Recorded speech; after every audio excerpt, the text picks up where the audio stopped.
સૌથી વધારે દરિદ્રતામાં જેનું નામ આપણને સ્મરણ થાય એ સુદામા. એની પાસે કાંઈ નથી. એમ કહેવાય દરિદ્રતાની સાક્ષાત મૂર્તિ કોઈને જોવી હોય ને તો સુદામાથી કે દરિદ્ર તમને કદાચ વિશ્વના ઇતિહાસમાં કોઈ વ્યક્તિ નહીં મળે. એવી દરિદ્રતા જેની આપણે કલ્પના ન કરીએ. અને એણે ભગવાનનું ભજન કર્યું અને એ જ્યારે દ્વારિકા ગયા અને સુદામાની નિષ્કામતા જોવો. જીતેન્દ્રિય બ્રાહ્મણ છે. દ્વારિકા પહોંચ્યા પછી ભગવાનનું અપાર ઐશ્વર્ય જોયું. સોનાની નગરીમાં સુદામાના મનમાં તો માગવાની ઈચ્છા ન થઈ. યારું મિત્રને આટલું ઐશ્વર્ય છે આમાંથી કે એકાદ ટુકડો આપણને આપી દે ને તો એ કે આપણો મેળ પડી જાય. આપણે એવું થાય કે આપણો કોઈ બહુ ધની મિત્ર હોય અને એને ત્યાં ગયા હોય તો આપણને એમ થાય કે હારું આવડી મોટી ફેક્ટરી આંગે આમાં ખાલી મજૂરી વાળું આપણને આપી દે ને તોય આપણે હાલશે. આવું બધું વિચાર થતો હોય આપણને. કોકના ઐશ્વર્ય જોઈને થોડુંક મળે. સુદામાના મનમાં તલભાર પણ ઈચ્છા નથી લેવાની. જુઓ ઘટના એવી છે કે સુદામા જ્યારે નીકળ્યા ને તો ભગવાને એને દ્વારકા તો આપી દીધી છે, સુદામાને ખબર નથી. અને જેવા પોરબંદર પહોંચ્યા ને જોયું કે આપણી ઝૂંપડી નથી અહીંયા, મહેલ વિશાળ દ્વારકા જેવું સેમ મહેલ જેવો ભગવાનનો મહેલ હતો. સુદામા થયું કે પાછો ફરી ફરી ના દ્વારકા નહીં થયો ને, કારણ કે એ જોયું કે આવો મહેલ તો દ્વારકામાં હતો, એ કે આપણે ત્યાં તો છે જ નહીં. તો ઉપરથી એની પત્ની આવીને એને જોયું. એ કે સ્વામી આપણું જ છે ભૈયા આવો. સુદામાએ પૂછ્યું એ કે આપણી ઝૂંપડી હતી એ ગયા દિવસો એ કે આપણા તમે જ્યારે દ્વારિકા ગયા અને તમારા એ મિત્ર છે દ્વારકાધીશ એણે વિશ્વકર્માને મોકલ્યા ને એક રાત્રિમાં ભવનનું નિર્માણ કરાવ્યું, આપણા માટે કર્યું છે, આપણને ઐશ્વર્ય આપ્યું છે. એને સુદામાજી રડવા લાગ્યા. એ કે જો આટલું મોટું ઐશ્વર્ય આપી દીધું, આખી દ્વારિકા આપી દીધી, પણ એ કે મને ખબર ન પડવા દીધી. અને આ તો નાનું મોટું થોડુંક દેતા હોય તો એડવર્ટાઇઝમેન્ટ કેવડી હોય. પેલું ફેસબુકમાં આવે છે, સાચું હોય ખોટું હોય ખબર નહીં, એક કેળું 4 જણા આપતા હોય એક દર્દીને, ફોટો પડાવતા હોય કે અમે દઈએ છીએ. કળિયુગની લીલાઓ વિચિત્ર છે. પણ સુદામા મહેલને જોયા પછી પણ એની અંદર કોઈ એવો વિકાર નથી કે આમાં રહેવું છે. એણે નક્કી કર્યું કે આમાં એન્ટ્રી નહીં. પત્ની બાળકોને કીધું તમારે રહેવું જ રહ્યું, મારે આમાં આવવાનું થતું નથી.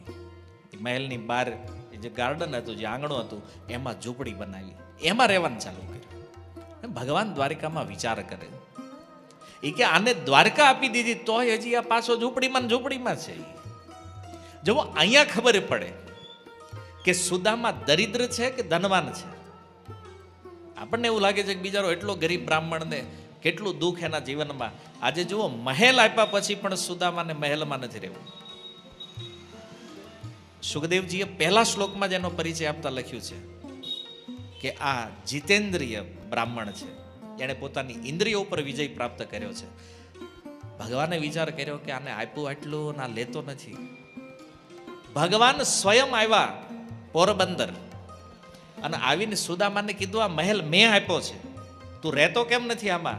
બોલે પ્રભુ તમારી માયાનો ડર લાગે છે, તમારી માયા જો પકડી લે ને તો આ બધું ભજન બધું ખતમ થઈ જાય.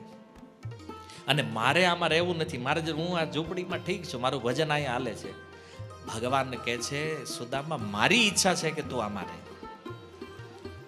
પણ એ કે પ્રભુ તમારી માયા, ભગવાન કે હું વરદાન આપું છું તને મારી માયા ક્યારેય સ્પર્શ નહીં કરે. ભગવાનની ઈચ્છા હતી ત્યારે સુદામા અંદર ગયા, પણ ભોગોમાં મન લાગ્યું ને એનું ક્યારેય. તો જુઓ ભલે બાહ્ય રૂપથી આપણને દેખાતું હોય કે ભગવાન એના ભક્તથી બધું છીનવી લે છે, બધું લઈ લે છે, પણ રિયાલિટી એ છે કે બદલામાં પોતાને આપી દે છે. જો એ નિષ્કામતા કેવી હશે ભક્તોની કે જ્યાં સ્વયં ભગવાનને આવીને કહેવું પડે છે કે આ લઈ લ્યો. ભક્ત લેતા નથી. પણ જો આ જે ભક્તો છે આના જીવનમાં સમસ્યાઓ હતી, દુઃખ હતા કે જે કાંઈ હતું આપણને દેખાય છે, એને નથી. પણ એ લોકોની ભક્તિ એવી હતી કે અપાર ઐશ્વર્ય પ્રાપ્ત થયું તોય કોઈ ચિંતા નથી. પહેલાં કાંઈ નહોતું ત્યારેય કોઈ દુઃખ નહોતું, અને આટલું મળ્યા પછી કોઈ સુખય નથી. એક જ સમાન સ્થિતિમાં રહી અને આ ભગવાનને સમર્પિત ભક્તો છે. એટલે ભાગવતના શ્લોકને વાંચીને આપણે એવો વિચાર ન કરવો જોઈએ કે જો આપણે ભક્તિ કરશું ને ભગવાન બધું લઈ લે તો આપણે શું કરશું? આપણું નહીં લે. પહેલા એ વિશ્વાસ રાખો કે આપણું નહીં લે. શું કામ નહીં લે? કારણ કે પરીક્ષા ભગવાન એની કરે જે પાસ થવાનો હોય. આજ સુધી તમે જુઓ ભગવાને પરીક્ષા કરીને કોઈ ફેલ થયો હોય આવો કોઈ એક્ઝામ્પલ કોઈ કથા છે? નથી. શું કામ? કારણ કે ભગવાન પરીક્ષા એની જ કરે કે જેમાં એને વિશ્વાસ હોય કે આ પાક્કો વિદ્યાર્થી છે, આ પાસ થવાનો. અને આપણી લેવા જાય ખબર છે કે આપણે જો બધું વયું જાય આપણે માળાવાળા બધું મૂકીને કે પહેલા ધંધો, પછી ટાઈમ રહે તો ભજન કરશું, માળા કરશું. એટલે આપણા જેવા લોકોની પરીક્ષા કરવાના નથી. એટલે બહુ ચિંતામાં નહીં રહેવાનું. કારણ આપણે તો મહામંત્ર જપીએ છીએ, હરે કૃષ્ણ નામ લઈએ છીએ, અને આપણું બધું વયું જાય તો શું થાય? ભગવાનને ખબર હોય કોનું લેવાય અને કોનું ન લેવાય. જેનું ઐશ્વર્ય લેવાથી એની ભક્તિ વહી જતી હોય આવા લોકોનું ભગવાન કોઈ દી લેતા. અને આપણે અભિમાન નહીં કરવાનું, એટલે આપણું ક્યારેય નહીં લે. પ્રોબ્લેમ ત્યાં છે કે જેને જેને ક્યાંક મુક્ત કરવા છે ક્યાંકથી. હવે જો વિભીષણજીને હું કામ ભગવાને ત્યાંથી હટાવ્યા? હાલો, એક વાત છે કે લંકામાં રહેતા હતા તો નૈન્યા રહેવા દીધા હોત તો પ્રોબ્લેમ એ હતો કે રાવણ મરે નહીં. જ્યાં સુધી કોઈ ભક્તનો અપરાધ ન કરે ત્યાં સુધી તો એનો અંત થવાનો નથી. હવે વિભીષણ ને રાવણ બે એવા પ્રેમથી રહેતા હતા. મંત્રી છે વિભીષણ અને સલાહ સૂચન કરે રાવણને, રાવણ બધું માને વિભીષણનું. ભગવાને જોયું કે આ જ્યાં સુધી રાવણ હારે છે ત્યાં સુધી તો રાવણ મરવાનો નથી. એટલે ભગવાને શું કર્યું?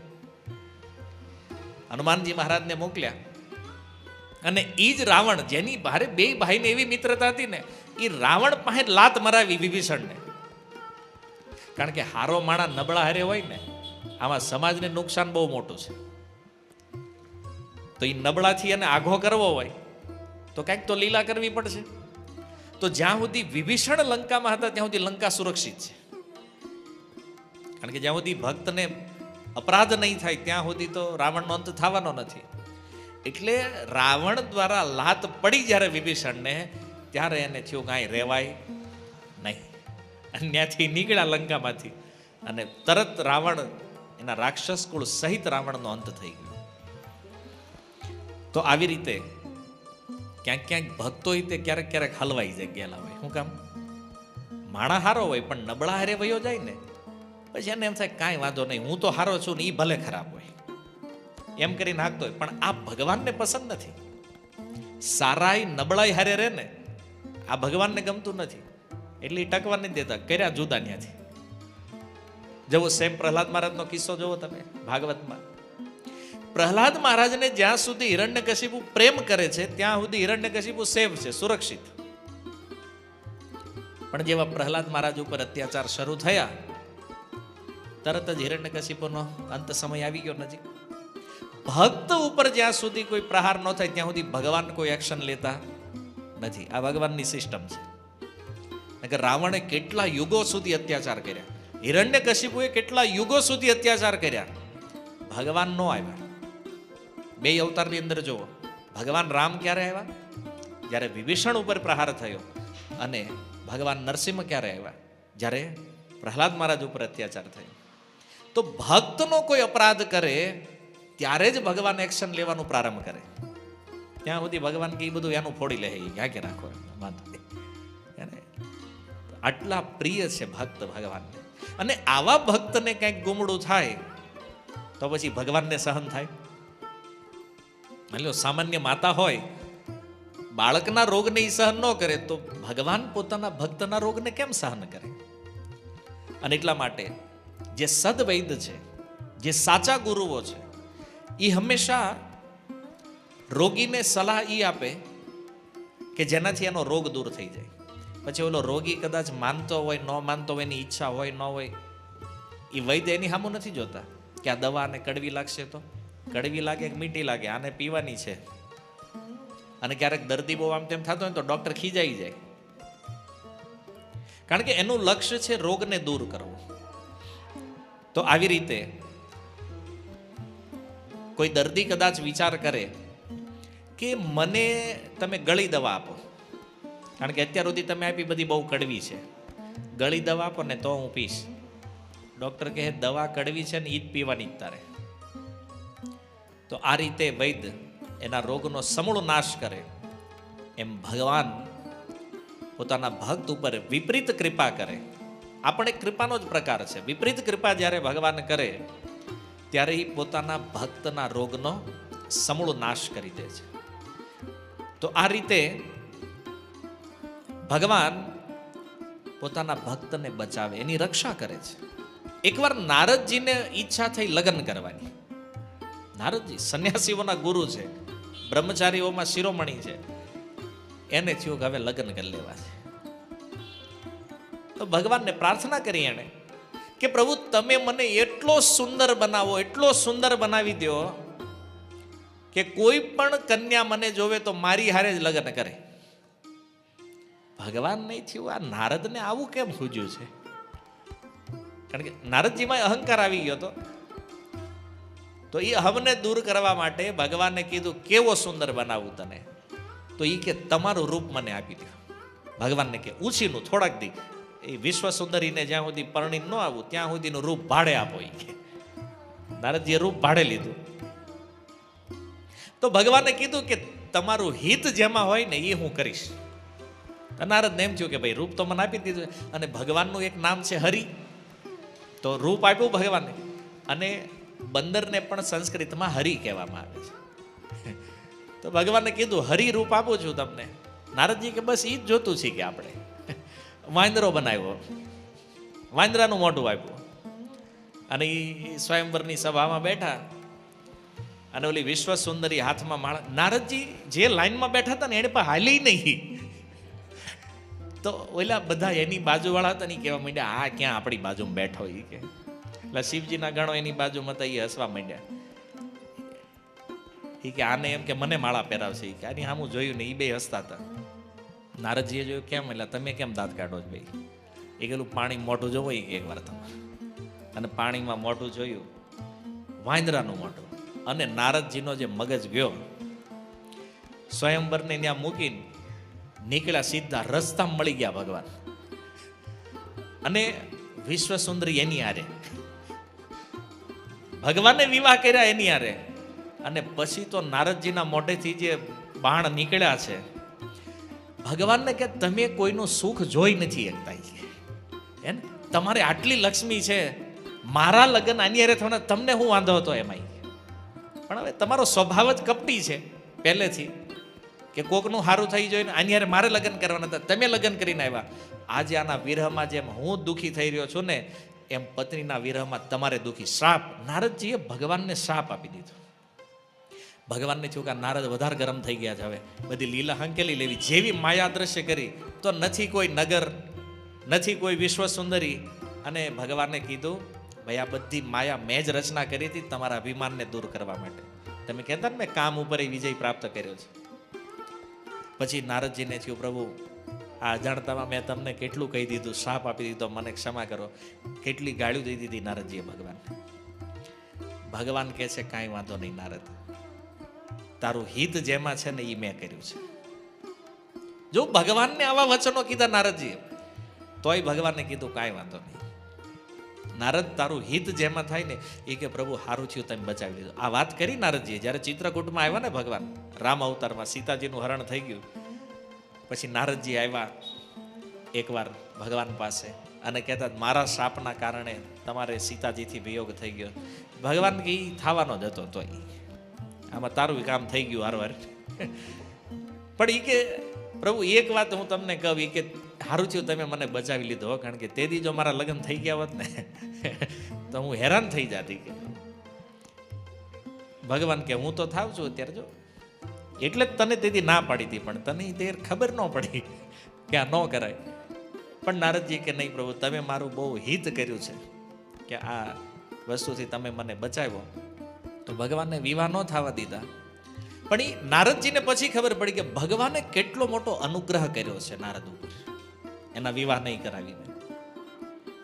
તો પહેલા નારદજીને એમ લાગ્યું ભગવાન મારી યારે છેતરપિંડી કરી રહ્યા છે, પણ અંતે એને સમજાણું કે નહીં આ તો ભગવાને મારી ઉપર કૃપા કરી છે. તો ભગવાન કોઈ જીવ સાથે કાંઈ પણ કરે, ખાસ કરીને એના ભક્તો સાથે, આપણને એવું લાગે કે એને દુઃખી કરે છે અને કષ્ટ આપે છે, પણ એમાં એ ભક્તનું હિત છે. જેવી રીતે આપણે રોગથી મુક્ત થઈ જાવી એટલે આપણને બધી વસ્તુ ખાવા પીવાની છૂટ મળી જાય. એમ જ્યારે આપણે આ ભવરોગથી મુક્ત થઈ જાવી તો આપણને સીધું ભગવાનનું જ ઐશ્વર્ય પ્રાપ્ત થવાનું છે. હે, આ જગતમાં 5-25 કરોડ હાટું માથા ફોડતા હોય, પણ શું કામ નથી સમજતા કે જો ભજન કર્યું અને ભગવાનને પામી ગયા તો વૈકુંઠમાં જેવું ભગવાનનું ઐશ્વર્ય છે ને, કારણ કે બાપાનું છેલ્લે તો દીકરાનું જ હોય. ભગવાનના જ ઐશ્વર્યના ઓટોમેટિક સ્વામી બની જાઓ. અહીંયા ટાઈમ વેસ્ટ કરીએ છીએ એમ થોડી એવી વસ્તુઓ માટે, થોડા એવા ધન માટે. કઈ વાતની કમી રહેશે વૈકુંઠ ગયા પછી? વિચારો, કઈ વાતની બાધા રહેવાની છે? આપણે નથી. પણ આ ભવરોગ લાગવાના કારણે આ સાંસારિક ધન, સાંસારિક ઐશ્વર્ય વારંવાર આપણને એટ્રેક્ટ કરતું રહે, એની લાલસાઓ બન્યા કરે. અને એમાંય આપણીથી આગળ કોકને જોઈ ગયા એટલે વાર્તા પૂરી. બસ આની સુધી નહીં પહોંચવી ને ત્યાં સુધી હવે હક નહીં થાય. હાલો થોડીક મહેનત કરીને પહોંચી ગયા, ન્યા પહોંચે ને તો પછી એનાથી વધારે દેખાય. સામે ઘણા લોકો એવા છે અમારી પાસે આવીને ઘણી વાર કહેતા હોય એ કે પ્રભુજી 1 કરોડ એકવાર આવી જાય ને એટલે બધું બંધ કરીને ખાલી ભજન જ કરવું છે. અને ભગવાનની દયા હોય, ભગવાનને એમ થાય કે આ જો ફૂલ ટાઈમ આવી જતો હોય વાંધો નહીં, કરોડ થઈ જાય પછી એને પૂછવી કે હવે પ્રભુ નહીં થાય. એટલે કેમ? મોંઘવારી જો 7% વધે છે. 10 કરોડ હોય ને તો નો વાંધો આવી કે તો થઈ જાય, એમ થાય વાંધો ને હાલો અને 10 સુધી જવા દો, 10 કમાવા દો. પછી પાછો 10 સુધી પહોંચી જાય. 10 કરોડ આપણે કે હવે ભજનમાં આવવાનું ફૂલ ટાઈમ ના. કેમ? તો કે ઓલો અમારા પાડોશી 100 કરોડ છે એની પાસે. ઈ જ્યારે હોએ પહોંચે ને એમ થાય હોએ પહોંચ્યા પછી નહીં વાંધો આવે. ઈ હોએ પહોંચે ને તો દેખે ઓહો 1000 વાળા કેટલા આટા મારે છે આપણી આગળ, હે ને 1000 કરોડ વાળા. તેને એમ થાય ન્યા પહોંચી જવું તો આપણે ટોપ મોસ્ટમાં આવશું. બહુ મહેનત કરે ગમે એમ કરીને પાછો 1000 પહોંચે ને તો ખબર પડે કે ઓહો 10,000 ને 20,000 કરોડ વાળા આપણી આગળ આટા મારે છે. એને એમ જ લાગે આપણી વેલ્યુ હજી ડાઉન છે. અને આમ કરતા કરતા એક સમય એવું આવે કે આખા વિશ્વમાં સૌથી વધારે સંપત્તિ મારી પાસે હોવી જોઈએ, પહેલો નંબર અમારો હોવો જોઈએ નંબર જાળવવા માટે. અને માની લો આખા વિશ્વમાં સૌથી ધની પણ બની જાય તો વિચાર કરે કે હવે ઇન્દ્ર બનવું છે. આ બધું ઊભું નથી રહેતું. અહીંયા આખા વિશ્વનું પણ સ્વામિત્વ મળી ગયું. જુઓ કેટલાય રાજાઓની કથા ભાગવતમાં છે. ચક્રવર્તી સમ્રાટનું બિરુદ મળે ને પછી એને થાય કે હવે સ્વર્ગનો રાજા બનવું, ઇન્દ્ર બનવું છે. 100 અશ્વમેધ યજ્ઞ કરે ને ઇન્દ્રનું પદ મળે તો એ યજ્ઞો ચાલુ કરે ઇન્દ્રનું પદ લેવા માટે. અને ક્યારેક ઇન્દ્ર બની પણ જાય તો એને છેલ્લે એમ થાય કે હવે એકવાર બ્રહ્મા બની જાય ને પછી વાંધો નહીં. આ ક્યાંય ઊભું રહેતું જ નથી. આનો કોઈ અંત નથી. અને કોઈને પણ એમ થઈ જતું હોય કે અહીંયા બસ અહીં ઊભું રહેવું છે, અહીંયા બ્રેક લાગશે. આની કોઈ બ્રેક નથી. એટલા માટે કે આખા સંસારનું બ્રહ્મા સહિતના પદનું ઐશ્વર્ય જે છે એ માની લો એક મહાસાગરની અંદર રેતીના એક કણ જેવું છે. કારણ કે મહાસાગર જે છે ને એ ભગવાન વિષ્ણુનું ઐશ્વર્ય છે. અને એની સામે આ અનંત જગતનું આ ઐશ્વર્ય જે છે એ કણની સમાન છે. તો વિચાર કરો કે જ્યારે ભગવાનને પ્રાપ્ત કરી લેશો તો અપાર ઐશ્વર્ય આપણે પ્રાપ્ત થવાનું છે. અને અહીંયા ગમે એટલી મહેનત કરો, ગમે એટલી મથામણ કરો, અંતે મૃત્યુ સમયે બધું શૂન્ય થઈ જવાનું છે. અને આ જ વાત જો સત્ય છે તો પછી વ્યક્તિએ પોતાના આત્મકલ્યાણનો વિચાર કરવો જોઈએ કે સંસારનો વિચાર કરવો જોઈએ? તો અજ્ઞાનની સ્થિતિમાં સંસાર દેખાય કે નહીં આ બધું તો ઠીક છે, હવે બધા ભજન ભક્તિનું કીધા કરે, બાકી કાલ છોકરા પરણાવવાના થાય, કેમ થાય? આવા બધા વિચારો આવે. આ મોંઘવારી અને આટલું ભણાવવાનું, નામ કરવાનું, તેમ કરવાનું, આ બધું મનમાં આવે. પણ જો એ બધું બાધા નથી. આ બધા વ્યવહારિક કામ તો ચાલવાના છે. આપણો ધંધો, નોકરી, પરિવારનું પાલન, વ્યવહાર બધું ચાલશે. પણ મુખ્ય વસ્તુ આપણા જીવનમાં છે આપણું આત્મકલ્યાણ. કારણ કે મૃત્યુ સનાતન સત્ય છે. એ આવવાનું છે, એ કન્ફર્મ છે. ક્યારે આવવાનું છે એ આપણે જાણતા નથી, પણ આવવાનું છે એ તો કન્ફર્મ છે. અને આપણી પાસે એટલું તો જ્ઞાન છે કે મૃત્યુ સમયે શરીર પણ આપણી સાથે રહેતું નથી. તો બીજી ધન સંપત્તિ ઐશ્વર્યની તો વાત છોડી દો. તો આ જે સંસારમાં આપણે રહીએ છીએ આ મનુષ્ય જીવનમાં આપણું કર્તવ્ય છે કે આપણા આત્મકલ્યાણનો વિચાર કરવો જોઈએ. ધન ઐશ્વર્ય તો જે કર્મ પ્રમાણે ભાગ્યમાં હશે એ આવશે.